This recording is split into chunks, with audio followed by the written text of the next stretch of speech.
Tell us about yourself.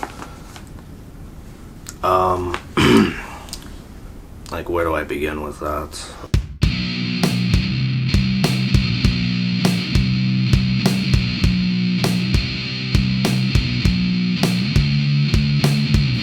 I'm Tony Kinnard. I'm 31 years old. I draw, I write, I make music, I sing, I do some animation, I've done some filmmaking, I've done some photography. I've pretty much been cartoonist since I was 8 years old. When I was a kid, my dream at the time was I wanted to be a video game designer. This was right around the time when Sega Genesis, Super Nintendo, those were still new things.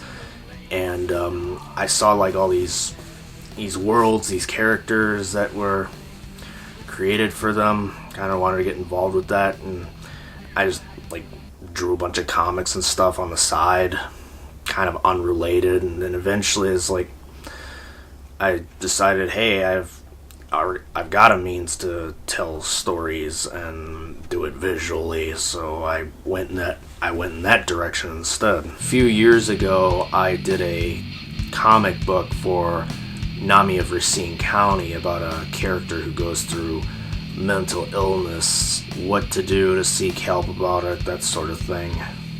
Kind of bring some attention to it. It was a pretty big deal. There's actually a news article over there from a few years ago when that was being done. The first sentence of the article is literally, Tony Kinnard uses his art to speak to the world. That's kind of how I've always treated it, because the last few years after graduating college and whatnot, I kind of treated making comics and making art not just as a hobby, but trying to build it into a career. Pen. Yeah. I was diagnosed with it was either a high-functioning form of autism or Asperger's syndrome. The lines kind of blur between the two. Tony was diagnosed as autistic when he was 4 years old at Children's Hospital by Dr. Crisco. He went all through grade school, high school, and most of college without any drugs at all. For many, many years, I actually didn't believe that I had autism, even with that diagnosis in place. But I've had some issues in the last year or so that kind of brought a lot of that forth.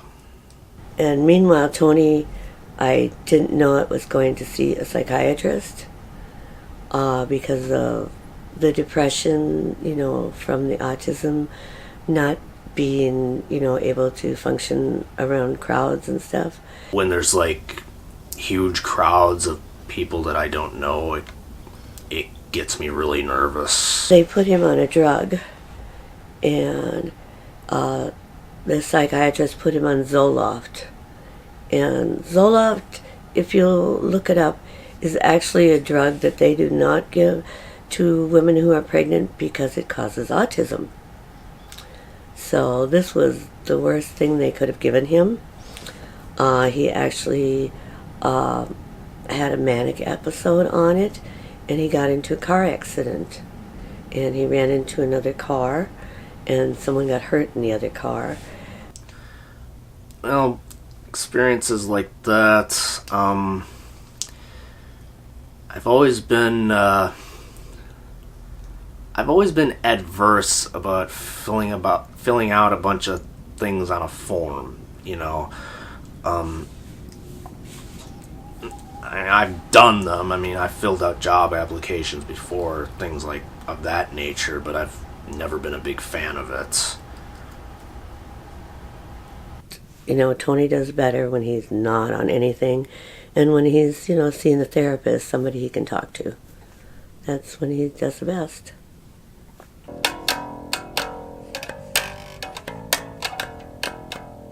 My advice to anyone who has a child that's been diagnosed as autistic is try to keep sound levels down, even your voice, and be very, very careful about what medications your child is being put on. I'd say the best recommendation is get involved, really. Get involved whenever you can. Don't force yourself into it, though. Otherwise, it'll just stress you out like crazy and it'll just make it worse. I would say just kind of let it happen naturally.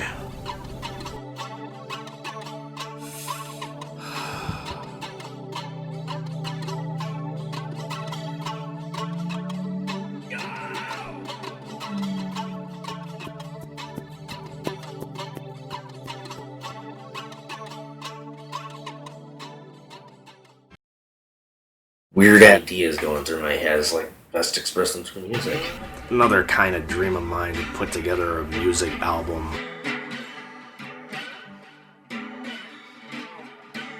It's up on Bandcamp and feedbands.com.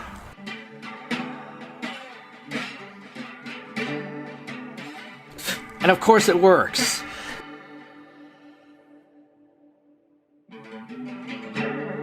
Now it doesn't. You want to take footage of that later for whatever reason. Yeah.